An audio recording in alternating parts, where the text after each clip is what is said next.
Hi, I'm Erin, and I'm about 2.5 years alcohol free.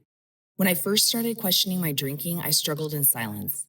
I found the Recovery Elevator podcast, and I remember thinking with such relief, I'm not the only one. And that realization led me to the Cafe RE community. Cafe RE was and still is an important piece of the success I've had on this life changing journey. The daily chats helped me meet people who really understood. I felt seen and cared for, and I formed genuine friendships that helped me grow. If you're feeling curious about your own relationship with alcohol, you don't have to do it alone. Go to www.cafe-re.org and enter the promo code CONNECT for your first month free. Again, that's www.cafe-re.org and use the code CONNECT for your first month free. Recovery Elevator episode 596. Alcohol was the solution to get rid of the pain. And the first thing it took away from me was my joy. And it took everything else until the only thing there was pain.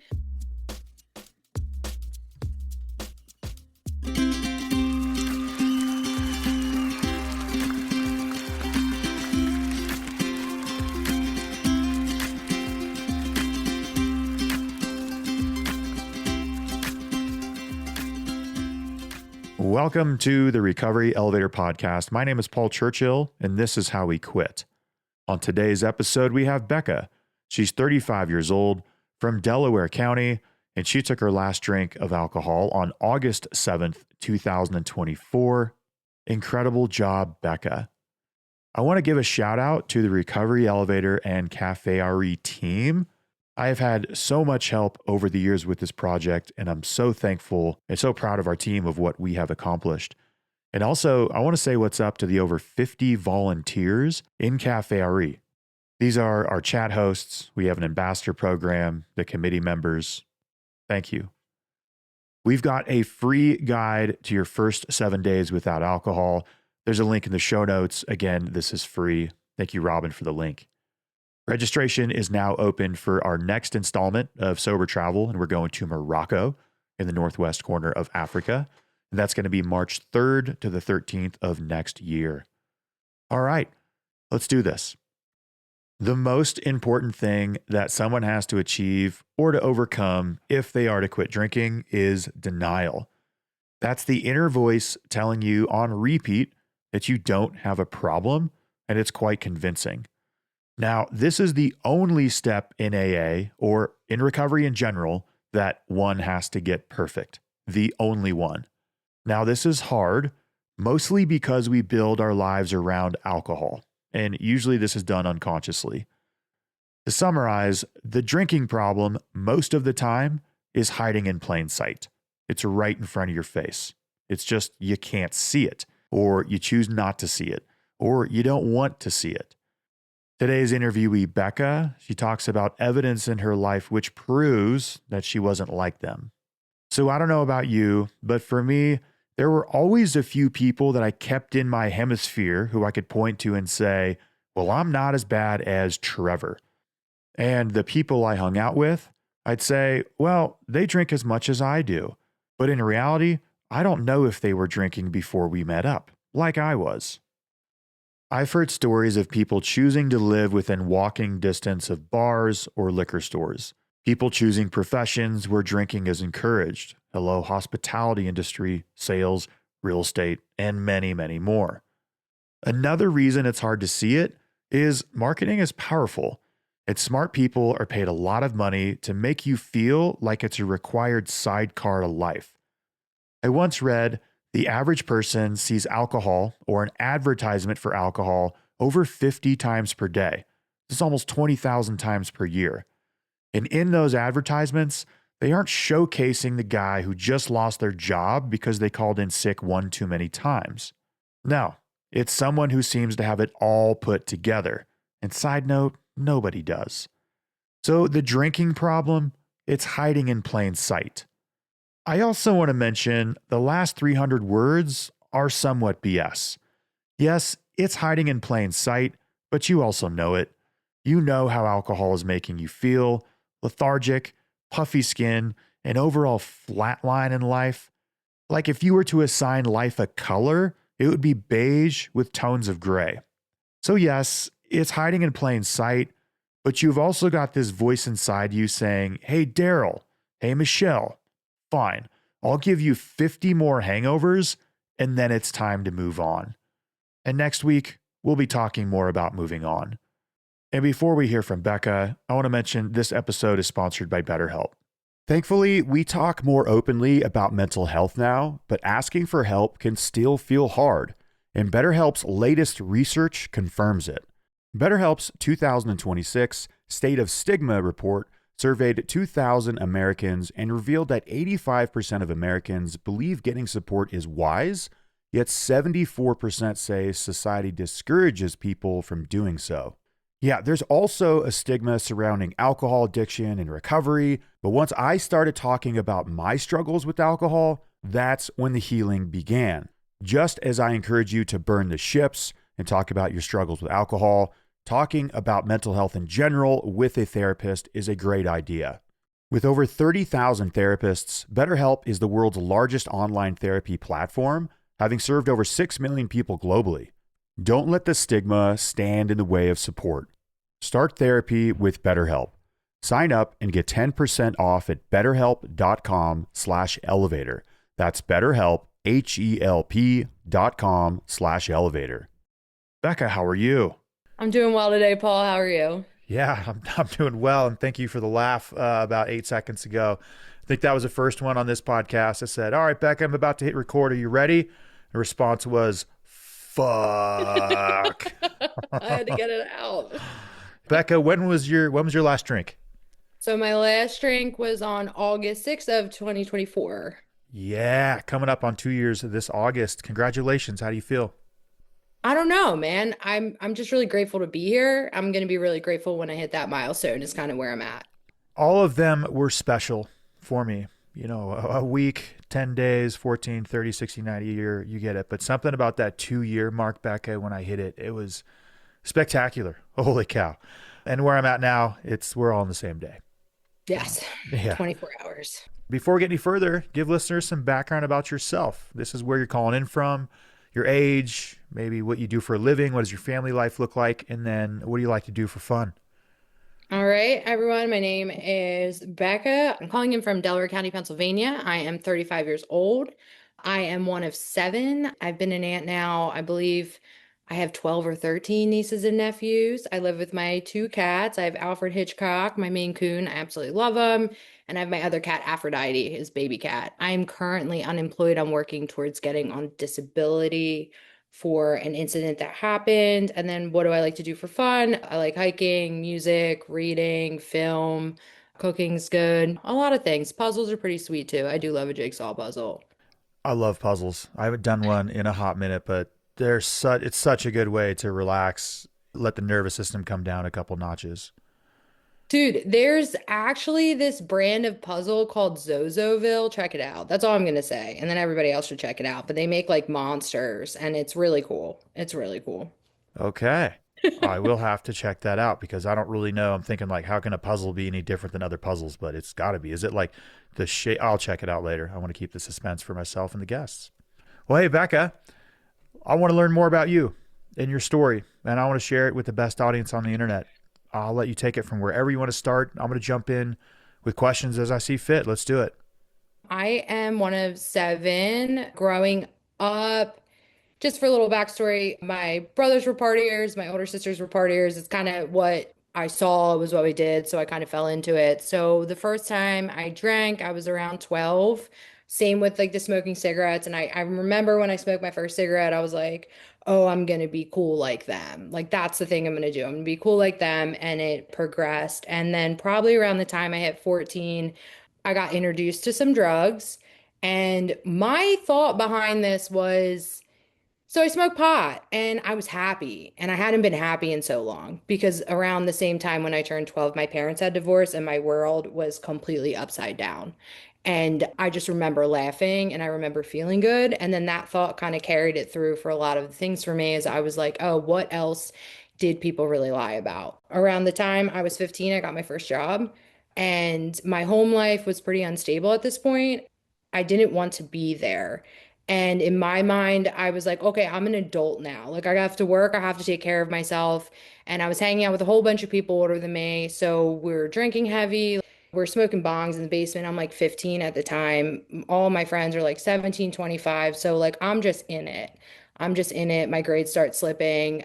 And that's when things kind of really progressed for me.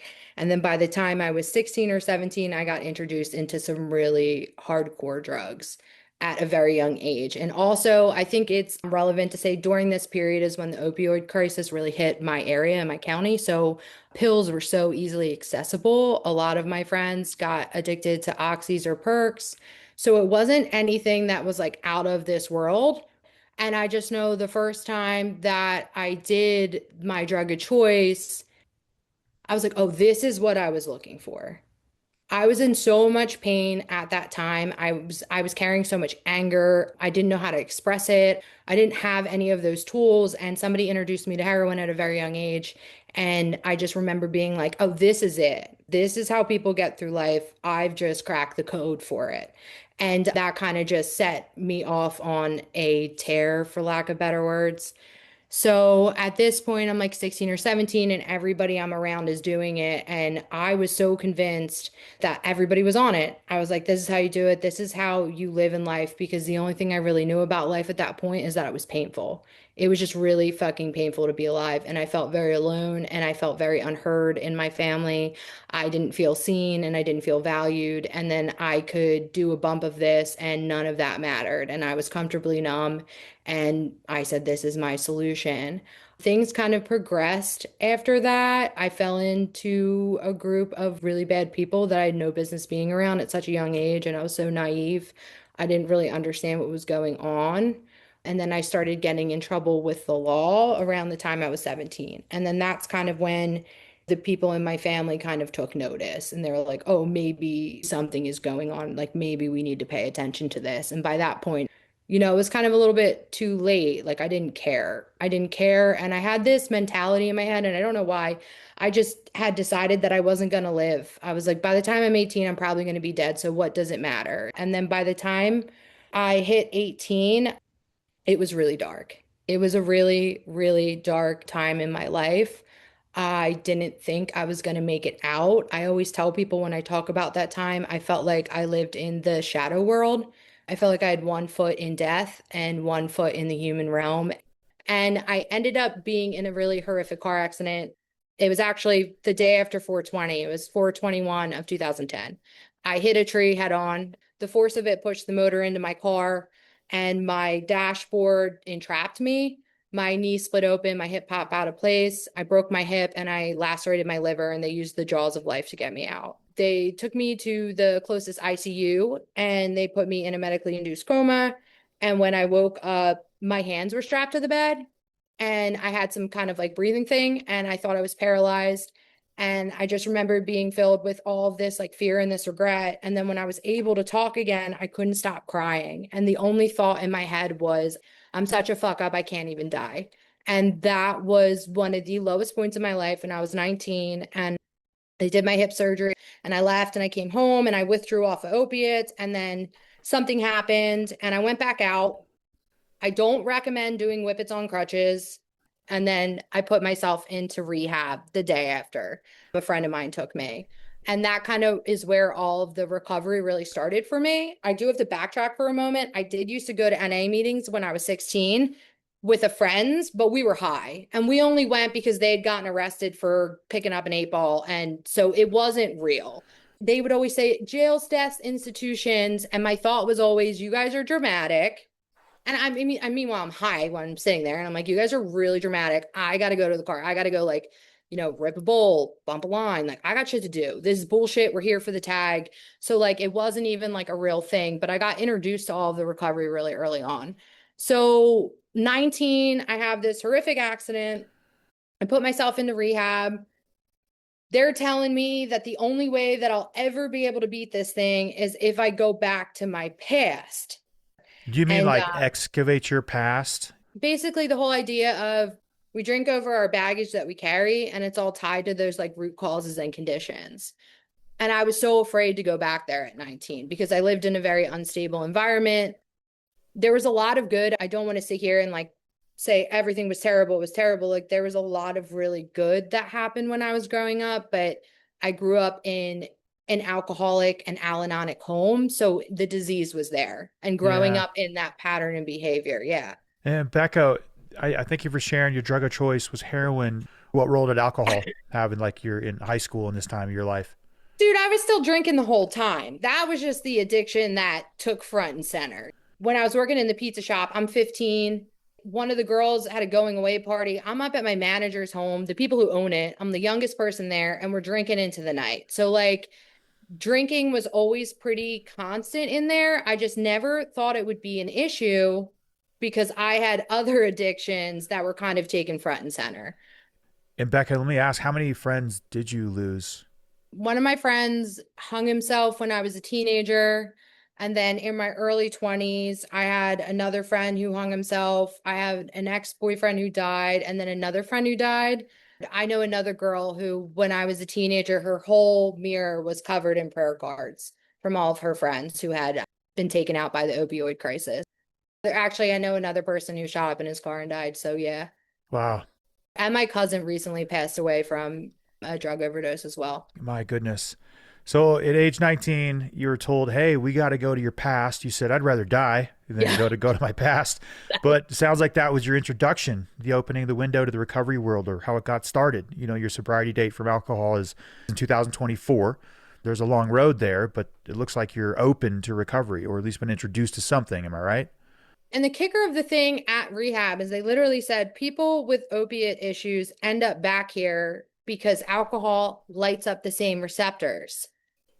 And I just was like, no. Let me share a stat on that. If you were to draw on a whiteboard the chemical structure of an opioid and the chemical structure of alcohol, they're almost identical. Well, at 19, I decided no when they told me that. I was like, I'll just reject facts. Yeah, so I'm in there. I'm like, okay, but I was still terrified. I mean, like I said, I started living this lifestyle kind of when I was 12.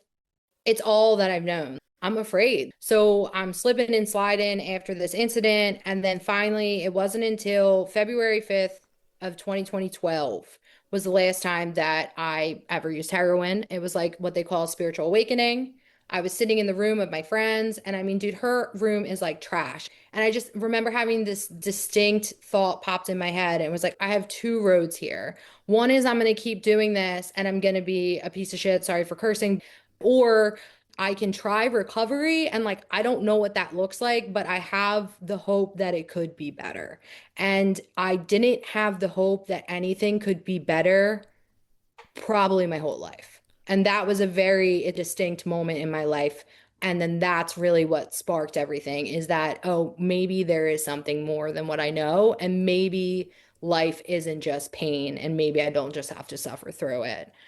I had a solid bit of time where I was completely clean, completely sober. I wasn't doing anything. And then that's when the drinking really kind of slid in. Early 20s show up, small town. I know everybody. We all know everybody. I'm going into bars. My tabs aren't anything. All of my friends are bartenders. All of my friends are in the industry. We're going to Philly. We're going to the clubs. We're doing the thing. And it really just became the solution once again, kind of how heroin was the solution. That's when alcohol flipped into that. And to backtrack a little bit, when I talked about my friend who hung himself in August and my ex who died, that was in 2013. And at that point, I wasn't really drinking that much. But when I had those three deaths consecutively, that's another very pivotal point where all I did was drink. And all of my friends, we drank to kind of get through that point because it was such a rapid fire. Like it was a funeral and a funeral and a funeral. A year later, my drinking was still really bad and really heavy. I happened to get another accident. I had been drinking the night before. I lost control of the car. And I remember I went up this embankment. And I had learned from my DUI class from my last accident that drunks walk away if they don't brace themselves. And I have the distinct memory of saying, don't brace yourself, you're going to die. And I closed my eyes and I took my hands off the wheel and then I rolled my car and I crawled out of it and I didn't wear a seatbelt. I still don't know how I survived that. And then I just remember going home and being like, oh, the one thing that'll help me right now in all of this mess is I'm going to drink a glass of wine and calm my nerves to figure this out. Then I'm calling tow trucks and I get a hold of this tow company. It's like 4 a.m. And I'm like, hey, can you get my car? And they're like, yeah, sure, we'll be there. And I said, okay, just want to let you know there's one little detail. And he was like, what? I was like, it's upside down. And they just said, no. They're like, no, we're not coming. They're like, you have to call the cops. And I just was like, no, I don't. So they did come. And then, I had to go through all of that. That was the consequences of my actions. And then I ended up with a breathalyzer in my car. So 2014, I roll it. 2015, I go through the courts. And then 2016, I end up with a breathalyzer and I still didn't stop drinking. I was in therapy at this time, and my therapist was like, do you think it's the drinking? And I was like, no, it's not. Absolutely not. That is not the problem here. This is not the problem. At some point at 25, I did stop drinking. I got really serious. I was going to school for chemical engineering, and I was like, I'm not going to drink when I'm in school. And that's another thing that really kept me from accepting my alcoholism is I could stop. I could drop it. And then I could just be okay for a little bit. And I just remembered having this idea that if you're actually alcoholic, you can't stop drinking. So I was like, obviously, that's not my issue. I can stop. I had rules around it, which probably was a red flag. Can you unpack that line? Because I know people get tripped up with that. Like, well, an alcoholic, they can't stop drinking. I can for a couple days or for a couple weeks. I'm not an alcoholic. So in my early drinking career, I could have a really terrible night or I could have this really overwhelming feeling and I could drop it. And not only could I drop it, I could do multiple dry Januaries. I could do dry January, I could do, dry February. So I was like, this is all of the evidence that's saying I'm not like them. And that was something that my alcoholism was holding on to. So as all of these consequences started stacking up for me, 19 DUI, 23 DUI, like rolled my car, totaled a car. This is all correlated to drinking or substances at some point. And I'm still looking at all of these hard facts with all of my consequences. And I'm still saying, but I can stop drinking for a month or two. I don't drink by myself at home, so I'm not like them. Like, this is just wrong place, wrong time, was my thinking. If I was drinking, wouldn't I be having like the shakes if I stopped doing this? This is all the evidence in the world. And meanwhile, it's like now I have a criminal record. So, like, I was just like, Because of alcohol. exactly. And it's not the alcohol. Like I told my therapist, it's not the alcohol, girl. You got it wrong. So I'm in school and I'm doing the thing, but then I just became a summer warrior. The moment the summer hit, I'm in the city, I'm doing this, I'm doing that, I'm partying, I'm having a good time. And then 2019, my drinking slowed down drastically. I really didn't want to drink anymore. I didn't like it. I was tired of the anxiety. I didn't like the way that I was relating to myself. I didn't like my internal narrative. I didn't like the way that I felt. I was disconnected from my spirituality. Like there was a lot of those things coming up. And I said, okay, well, I'm done. So I was like, I'm not drinking anymore. But I still didn't believe I was an alcoholic. 2019, like I didn't drink and it wasn't steady, solid sobriety. Like I remember I had a beer with a friend here, I would have a beer here, but it was nothing like before. And what really ended up happening is I just transferred my alcoholism and my addiction. I became a workaholic. And that happened to me back when I was like 19 and 20 and I was trying to quit the harder stuff is I just transferred it over. So then I started working 7 days a week. I was just like, if I can exhaust myself, then I don't have to sit and think and be with me. And then I won't have the opportunity to drink either because I'm going to be exhausted in all of these things. Like I said, I hadn't accepted the idea or the concept that I was alcoholic. And so there was a lot of anger I held towards myself because I'm supposed to be able to handle this thing, right? I'm supposed to be able to moderate. I'm at this grown age now.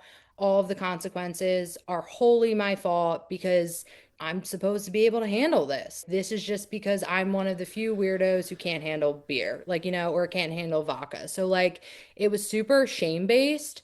I was really mean to myself internally about it. I was really strict on myself. It wasn't coming from a place of kindness, compassion, or understanding that I had this disease. I just was like, oh, I am morally weak. And then the pandemic hit. And I didn't drink during the pandemic. I was like, this will get really bad if I drink. So I had that awareness. I was like, if I drink by myself, shit's going to get bad. Well, I went back to bartending I'd been so disconnected with the pandemic and everything. And then I just remember the running theme in my head was, what's the point of not drinking? Because I know that if I drink, then I can sit at the bar. And I know that if I drink, I'll be surrounded by people. And I know that if I drink, I won't be alone. So I looked at that brown butter old fashioned, and then it was a sharp dive. All of my other drinking benders, there was joy in there. There was fun in there. It was maybe lasted a couple weeks. And then I'm right back into the self-loathing. Just the internal monologue is terrible. I'm miserable. I'm in pain. I'm hungover. I can't show up for people. I can't show up for myself. I can't take care of myself. And I got trapped in that cycle again. I never really drank on the job. I started drinking on the job. Not only was I drinking on the job, my managers drank with me. One of the managers, he would drink a double espresso martini in his coffee mug. So I started doing that. I was like, oh, we can do that here. I remember at one point I showed up to do this party and my boss looked at me and she was like, are you okay? And I like went through the litany of I'm hungover, I'm angry, I'm pissed off, da da da da. And she just looks at me and she goes, well, maybe you should have a glass of wine. So I read that as go slam two double espresso martinis and get through the day. So now I'm in it, like I'm in the shit. And we're all miserable because we're all alcoholics and whatever. Then in 2022, in the summer, I had enough. I had enough. I had been trying to quit at that point for a long time. I had revolving day ones, wake up in the morning, I don't want to do this. And then I drink and then I go to bed and the self-loathing and the shame. Because once again, I'm still thinking this is a willpower thing. Like I'm still not an alcoholic at this point in my head. It hasn't clicked. So I'm just in that revolving door and then I get some time. I get some time. It is 2022 and I'm about to hit my 6 months. And then I was assaulted by a coworker. And then once again, what was my solution is the drinking. And now I'm down again. And this time it was more shame based than anything because of the assault. The narrative in my head is like, well, I must have done something. I must have deserved this. It was a lot of that internal narrative. And now I'm drinking again. So it's just compounded, dude. I hadn't felt that low since back when I had my car accident when I was 19. I didn't think I was going to make it out. Everything is falling apart. I'm losing friends. I'm losing family members. I can't pay my bills. I'm asking people for money. I can't show up for anybody. I'm in pain mentally, physically, emotionally, and spiritually. I don't even know what to do at this point. My cat died, actually. She died from cancer and ripped my heart out. I blame myself for it a lot. And then I was like, dude, something's got to change. Like, I can't live like this or I'd rather die, is pretty much where I was at. And then in March of 24, I actually suffered my sixth concussion and I kept drinking. I was working at a breakfast lunch spot, and one of the people who worked there mopped the floor 15 minutes early, and the floor we had wasn't sealed properly. Everybody knew it was a death trap. He didn't tell me, and I walked out of the walk-in and I did a cartoon banana peel and my skull cracked the ground. And actually one of my coworkers was like, "Girl, I heard your skull crack on the ground." At that time I was working three jobs, so that would lead to me having to lose two of my jobs. I had back issues, auditory processing issues, hearing issues, light vision. All of that still bothers me to the day, by the way. That changed the trajectory of my life in March of 2024. What was your last drink? It was around that time. I was so concussed at that point. I think I had a beer. At that point, I was so done. I was tapering. I think I might have had one beer. And I was like, I'm just done. So I it don't know. sounds like there wasn't a rock bottom around August 6th or 7th. It sounds like a long, drawn out, I am so effing sick and tired of being this way. And you said it so well so many times. You couldn't show up for yourself. You couldn't show up for your friends. There was an intense denial that we've all gone through, like what you're saying about the car accident at 19, even the therapist. Oh, drinking is not the problem. It's driving, of course. Yeah, obviously. And so it sounds like you reached the end of the long, painful rope and you said, look, I'm done. When was the realization of I'm an alcoholic or whatever word you want to have? So I got the gift of desperation, as they say. And that's how I ended up working the 12 steps. And it wasn't actually until I finished writing on my steps. Honestly, I did not fully believe that I was alcoholic until I finished my step work. The first couple months into sobriety, you were still questioning of like, well, is this even a thing? So the first couple months of sobriety, they're a little bit difficult. Like I had a lot of things going on with the incident that I had mentioned in November 2022. Me and a couple other women ended up coming forward, and that turned into a whole criminal case, which turned into a whole civil kind of thing. And then I was experiencing whistleblower retaliation at the time. And you also have to take into account, I'm like severely concussed at this point. I had actually someone who was breaking into my home. I was getting harassed in the restaurant I was working at because of this whistleblower kind of situation that was going on. So I don't know how I didn't drink through it. I think my gift of desperation and my resolve for like, I need to do something better. I remember the mantra in my head being, if I drink, they win. If I drink, they win. Maybe spite. It got me through the first 6 months. It got me through the first 6 months. And no, I still didn't think I was an alcoholic. I was just like, wrong place, wrong time. Maybe I drank a little bit too much. I ended up joining the rooms of AA when I was about 6 months. And that's actually the same time that I found this podcast was in the spring of 2025. And then I heard other people and they're like saying my story. I'm listening to the RE podcast. I get into AA. I'm still experiencing some harassment in my county at this time. So I actually left my county to go to AA meetings outside of it because I was like, nobody's going to take my recovery away from me. I met my sponsor. We started writing on the steps. I ended up joining RE in September 25. I shortly finished up my steps after that. But at this point, dude, I was like really afraid of humans after what I went through. I was really terrified of people. My home had been violated. It wasn't a safe space. My nervous system's going nuts. But the one thing I did get is, oh, I am an alcoholic. Oh, I cannot drink. I have no mental defense against the first drink. And I was like, okay, cool. I can do something with that. You just said something. You said, I can do something with this. And that's when you realized, okay, I'm an alcoholic. I've got a drinking problem, however you phrased it. I can do something with this. And that is a huge step forward in our journey. So most native cultures, shamanism, most medicine, you have to first name it. Not even if it's correct. Not even if it's like, oh, that's asthma or that's arthritis. You just name it. Like, okay, it's this. And you've even heard me on the podcast, several episodes called Bruno Voice. In the early days, it was the Gary Voice. That was me naming it. Is it a disease? Fuck, I don't know. Is it this? I don't know. But it's something. And I named it. And that is a huge step forward. I can do something with this. I can work with it. It's an entity that's not me that makes me powerless over the first drink. Maybe not today, maybe not tomorrow, maybe not within a year, but eventually that line of defense will completely dissolve. It will erode. So that's something that I can work with. So listeners, Becca dropped a huge value bomb right there. Personify whatever you're struggling with, whatever you think it is.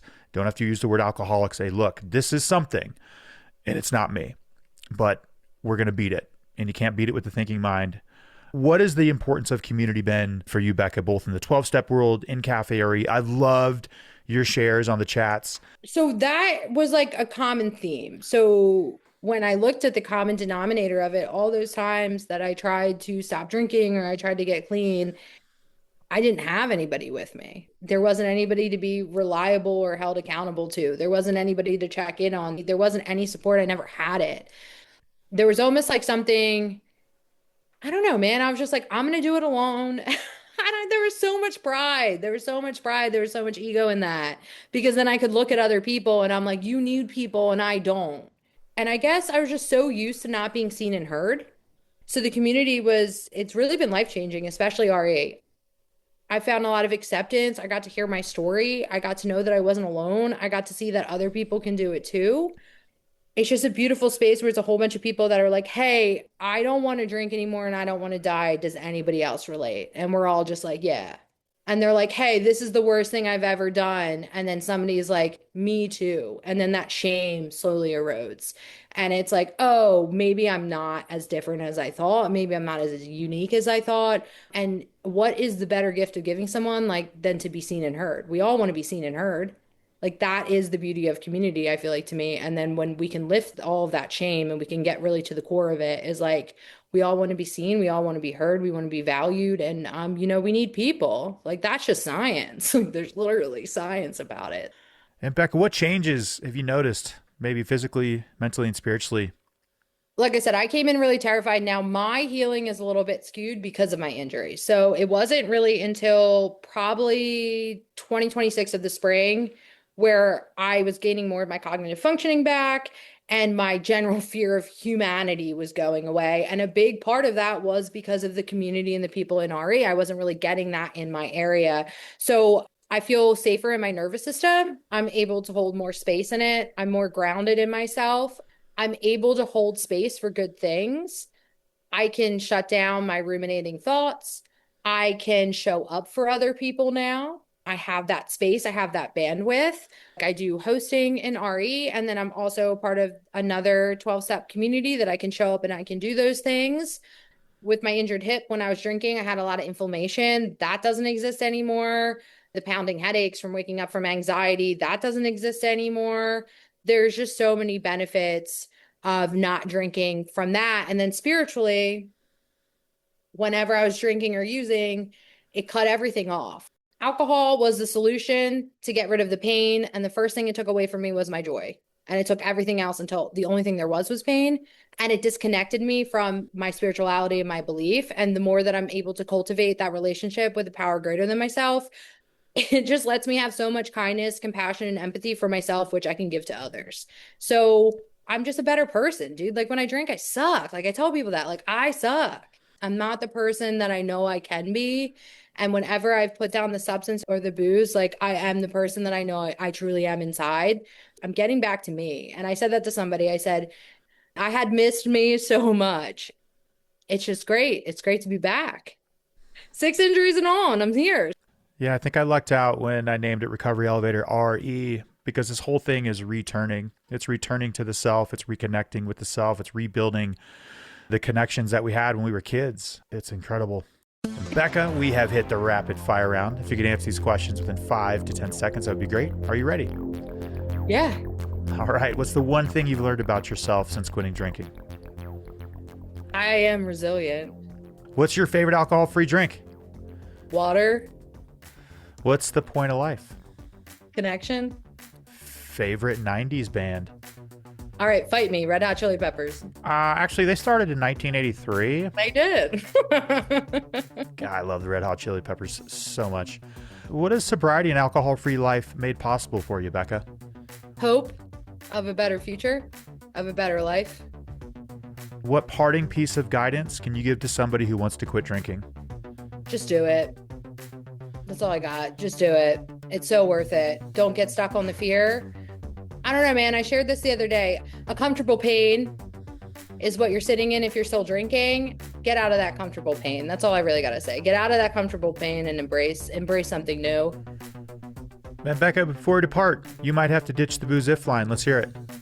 You might have to ditch the booze if you wake up the day after Christmas and someone has stolen your phone and you're in a different state.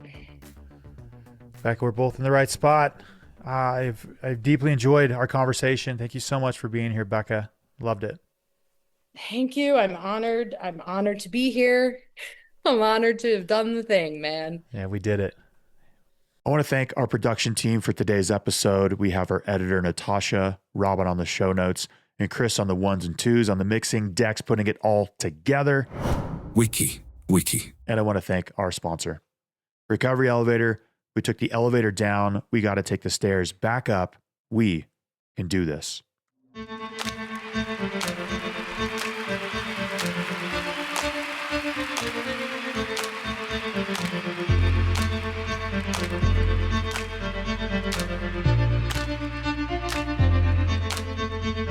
I see you, Savior, I see you, Savior, Almighty Savior, I see you, Savior, I see you, Savior, I see you, Savior, Almighty Savior, I see you, Savior.